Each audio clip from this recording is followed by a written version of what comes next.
Hey, today it's KWI on the couch with Matt King. Matt, tell us a little bit about yourself, brother.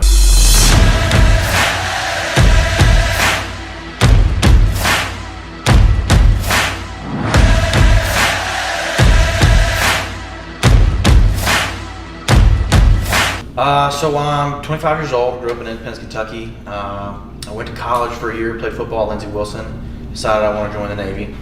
So then I went in and enlisted, originally as a nuclear engineer, tried to be a machinist mate there and weld on nuclear reactors. Then didn't make it through schoolhouse at Louisville University, and then got into air traffic control. Did that for 4 years of my 5-year contract on the USS Kearsarge. Did a deployment with them, came out, and then decided I wanted to pursue welding. So I started looking at all my options, all the schools I go to, and I chose KWI. So where were you stationed at then? You said for 4 years you were... I was in Norfolk, Virginia on the USS Kearsarge there. Lived on the boat for most of it, and then towards the end I made E5 and I got to get my own house and do a little venture out there. There you go, E5. So Sergeant? Yep. It's been a while. I've been out for 10 or 12 years myself now, but it should correspond. E5 for the Army was Sergeant. So yeah, where's our second class petty officers? Second class petty officer. And then you said deployed. I did. Went over to the 5th and 6th Fleet. We went through the Suez Canal and started having troubles with Iran actually in the Strait of Hormuz. Oh yeah. And had a little tight tensions there for a little while, and then got to see all kinds of ports, Jordan, Aqaba, Jordan. We went to Rota, Spain, and we went to Salalah, Oman, UAE, yep. Bahrain, and Dubai. It was pretty cool. So curious, and I didn't plan on going this direction, but I'm former military myself, Army, engineer, ended up being a captain before I got out, did a tour in Afghanistan, and as we put this school together, tried to put it together pretty right dress, if you will. A lot of structure, a lot of organization, high standards. What's your take on it, military-wise, with your background? I definitely felt that coming in, and the one thing I liked the most was kind of cutting the fat. Yeah. There wasn't anything that was just fluff to take up time just to have it. It's all things you need. The classroom hit major topics that's going to help you get a job, things that are going to help you succeed in the workforce. And that's really what I was shooting for with schools. I didn't want to go to community college or 4 years something. I want to get in, get what I needed, and get out there. Yeah, that was, again, just going back to when we started this, community colleges sometimes a lot of fluff, a lot of hurry up and wait, and there's a lot of that in the military, hurry up and wait. Put a lot of feet up, laid back, come in, go as you please type stuff, and for us, that just wasn't what I wanted to go for with this type of school.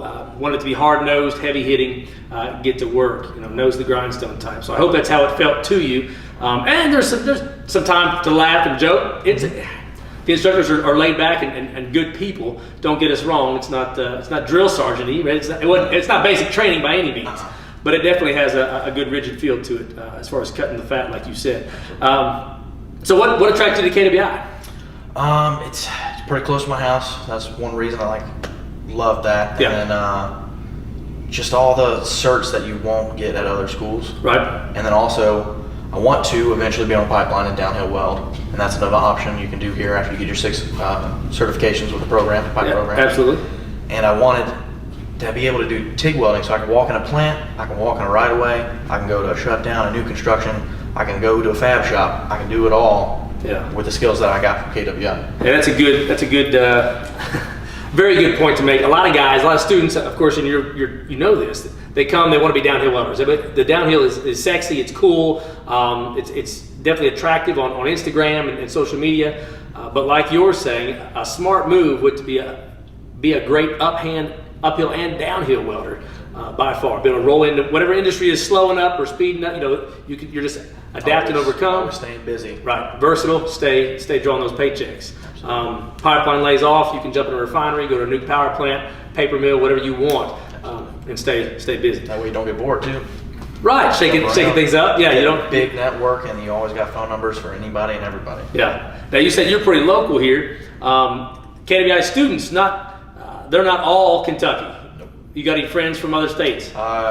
One of my friends started with the same day as me. He's from Southwest Virginia. Yep. A couple from Tennessee.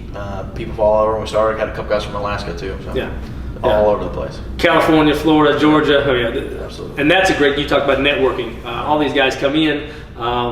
It's not a school to socialize. Don't get me wrong. As far as It's not a hangout type thing, but the networks, the connections you make here when everybody goes out are important. Absolutely. And it's not just one graduating class either. The way we cycle guys in every 2 weeks, like you said, you came maybe with the boy from Alaska who graduated early in your program, and now you're getting new guys coming in today even on orientation day. So you're not just meeting 30 guys on your shift, probably upwards of 60 different faces and names. Yeah, I have actually 120 something phone numbers from students that's passed through here, and there's only about 30 on first shift right now. Yeah, there you go. Quite a bit. Powerful, very powerful. And you've got guys, good friends of yours that are already out, probably locking in on jobs that could pull you in or throw you some numbers. And of course, you've been looking yourself. Absolutely. Talking about the welding day at KWI, how do you fill your time? You get 8 hours a shift. Yep.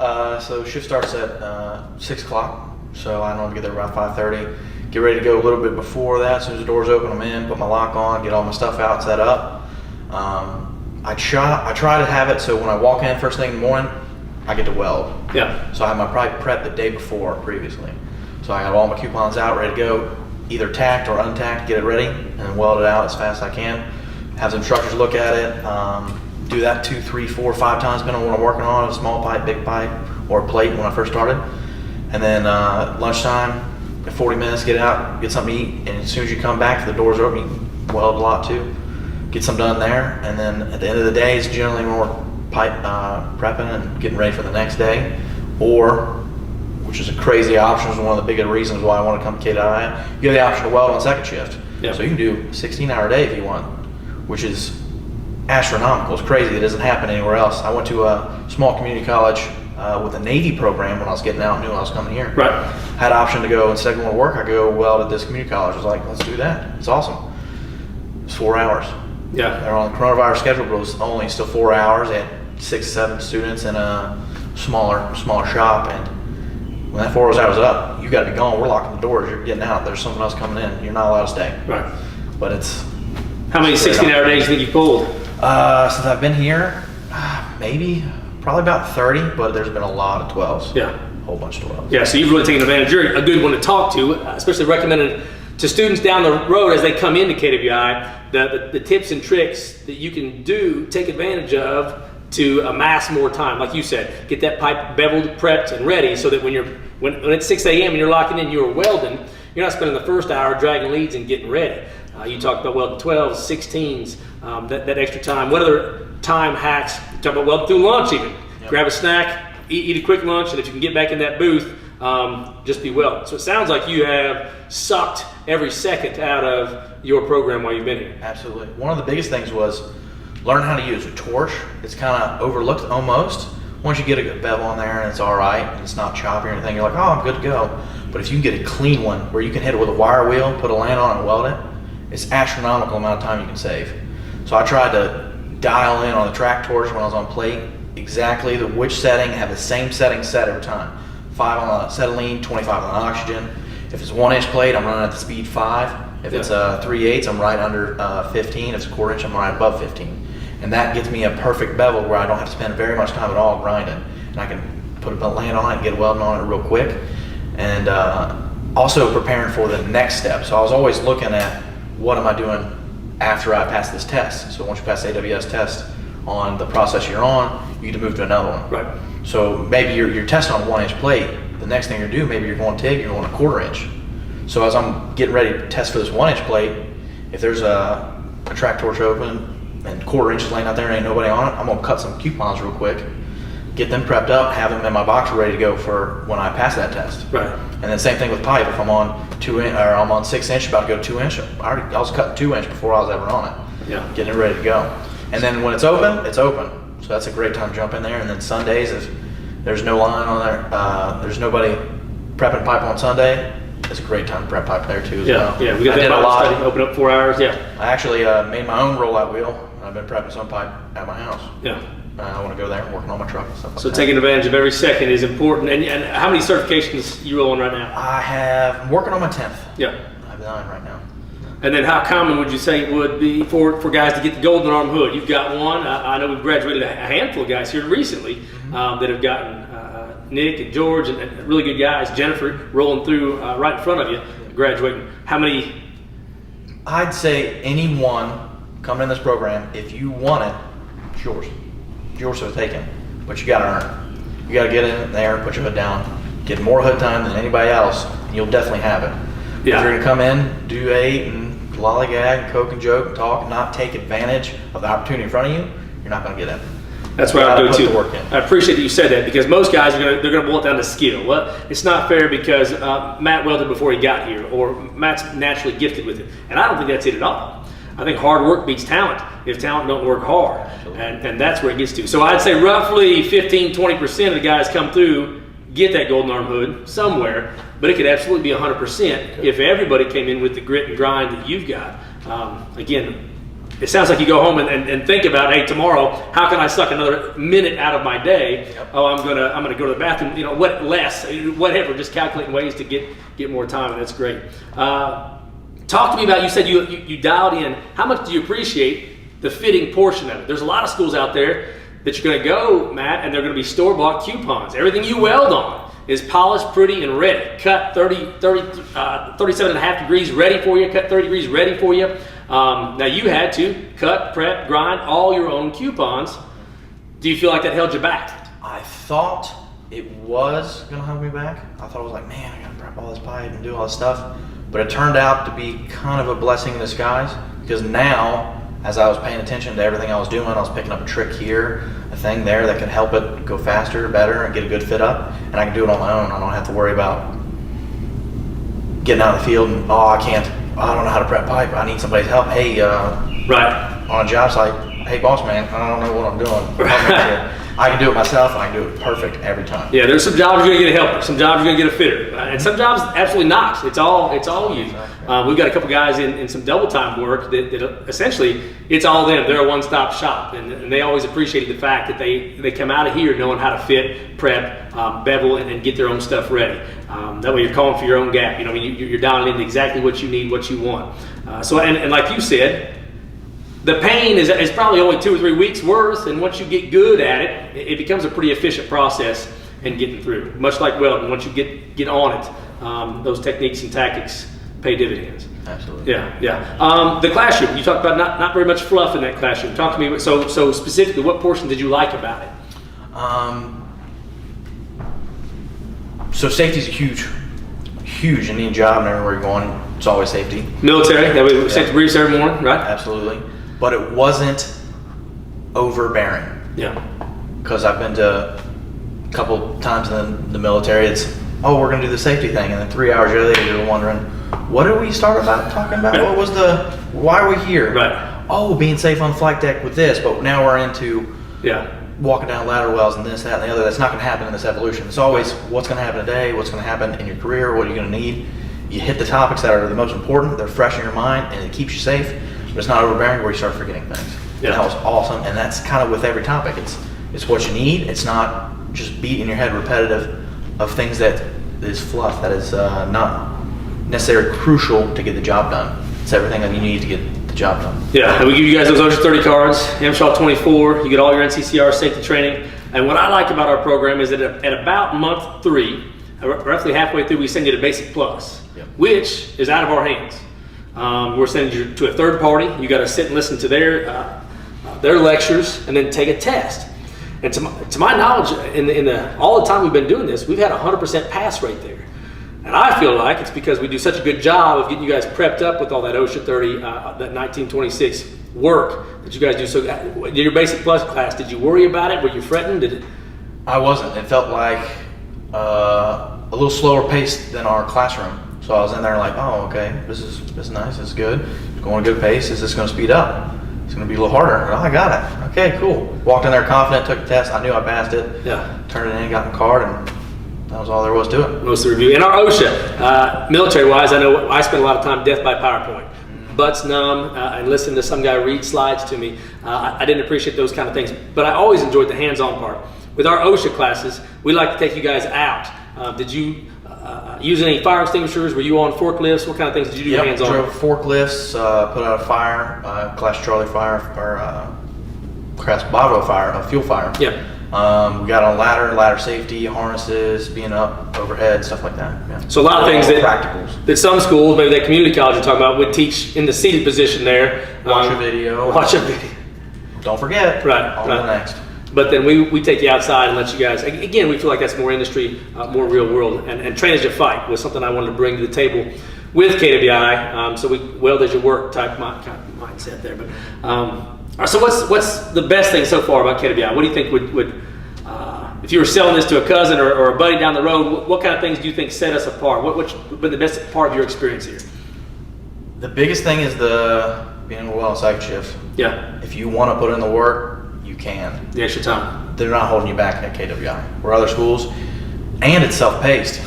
If you can fly through, if you got welding experience before, and you already can knock out these things, bang, bang, bang, you can knock them out. Whereas other schools is you got to sit through 8 weeks of this process, 2 weeks of that, 6 weeks of this, and if you're aced it, sort of like ready to go X-ray on the first one, well, keep doing it. Yeah, then you're bored in your process. Or if the pace is too fast at those other schools, Can't keep up, move on, and you don't even get it. Right, they give you a grade and push you forward. Right, exactly. What else, Matt? Instructor-wise, how did you feel you were dealt? Well, the instructors are awesome, especially being diverse and being off the road, because you don't get anybody who's, well, in 1970, this is how it was. Right. And I've been teaching since then, so I'm not too familiar. Like Blake Hawkins, the first my instructor when I first got here. Right. He's been out and back in twice. Yeah. I've been there. Off the road, this is what I do on this job. Hey, you're gonna need this and do this and do that. He knows exactly what's going on in industry because he's still in industry. Yeah. And it's crazy. What I thought was cool about Blake popping out, and a lot of our instructors do, out and in. Blake, we consider him one of our long-term guys, but he asked for an outage, and we nodded our head, yes, absolutely, get back on your tools for a little bit. He took, I think, about a half a dozen former students with him. Yeah. So very cool to be welding chrome next to one of your students, and I'm sure that helped them assimilate into that industry, that job too, as far as being buddy welding with your former instructor. That's got to help out a bunch. So Matt, you're unique in that you came to KWI already rigged out. Like you've got, is it an SA200? Yep, got 1964 red face SA200. And you got your F350? Got a 350 6-liter power stroke. Had it actually built from the ground up from a guy down in Georgia. Right. And I knew exactly what I wanted. All the parts, bulletproof, everything. This truck's gonna last. My welder's gonna last. I kind of want treat your tools right, and your tools treat you right. That's kind of mindset. I want something, buy once, cry once, and get what I want and what I need without work for a long haul. Have you got all your tools put together? You got all your jack stands? I have everything Yep. except bevelers. Except Bevelers, I'm waiting for the first paycheck, and I'll get my bevelers, be fully rigged out, ready to go. I can still take a job without them on a pipeline. I can go to plan, do anything I need. It's kind of a weird situation, like you're saying. About 3 years before I got out of the Navy, I knew I was wanting to get into welding. Yeah. And then I kind of dialed in. I kind of want to do pipeline welding or rig welding at least, or be diverse so I can go work refineries, work compressor stations, work pipeline, work in a plant, work in a nuclear facility. I can do it all. So I started buying tools here and there with my paycheck instead of going out drinking like a lot of guys do and going to clubs and all that. I was saving money. I was working, saving money, buying tools. That's what I was doing for the past 3 years pretty much. Yeah. That's good. That's good. So when you break out then out of KWI, what do you plan on doing first? I'm actually going to be looking for potentially being a helper on a pipeline if I can. Get in there, get some more phone numbers, some contacts, learn the ropes a little bit, and then jump in if I could, or refineries if there's not helper positions available. I'm going to want to try to get on a refinery, use my rig out there, or compressor stations, mobile weld, or even possibly, if I could, have my own mobile welding business on my own. I got you. So no single hand in your future? Not in the foreseeable future. No. I got you. Now at KWI, and you probably know this, we recommend single handing a bunch. As far as the majority of guys coming to us aren't rigged out like you are, and it's great if you are. You've been welding on your own machine a lot out here just to get yourself used to your machine, dialing in, and it's got to be parts on it so it works a little better. Huge advantage to you to be able to, at your school, use your machine. But the majority, what would you recommend for the average student coming in? Average student coming in, KWI really takes care of what you need to get going, but all you really need to get out in industry, from what I've seen and all the people I've talked to, all the students that come through, and People come talk to us in the event we had here, the welding competition. People Right. from all over the country and industry came. It seems like all you really need is a toolbox, your basic tools from KWI, maybe throw in a couple more, some hole pins, some pipe wraps, some stuff that KWI provides for you to use while you're here. Right. Maybe get some of that stuff for yourself, and that's all you need, a truck and a toolbox, and you're ready to go. Yeah, yeah, and that's what, looking at the camera here, we recommend single hand first until you save up that money that Matt has got to be able to put your rig together if you're looking to rig weld or break out as a downhill hand. Matt's advantage is he's a little older, he's had some military experience, saved up his money, did the right thing, and made some investments in that. But typically we're going to push single hand first while you're building up that nest egg to purchase those rig tools. But no, that's great, and I'm excited for you. A lot of guys don't ever want to go to the rig. No, yeah, There's yeah. a lot of good opportunities to be had single hand welding. Yeah, absolutely. It's hard to beat. It's hard to beat some 712 money. When you're locked in that boiler for 2 or 3 months straight, 712s, pulling 36 and 120. That per diem adds up quick, and it's good money for sure. And it's even better. You get all that pay, and then you ain't got time to use it. You're just too tired to spend anything, Absolutely. so it's just racking up in the bank. That's for sure. All right. What other certs you looking to get before you get out of here? So right now, I'm working on my 12-inch bell hole and downhill. I'm going to try to get my branch as well. And I'm thinking I'll go back in the shop and maybe my last week go for copper nickel, so I could potentially work back in a shipyard with the Navy side of things.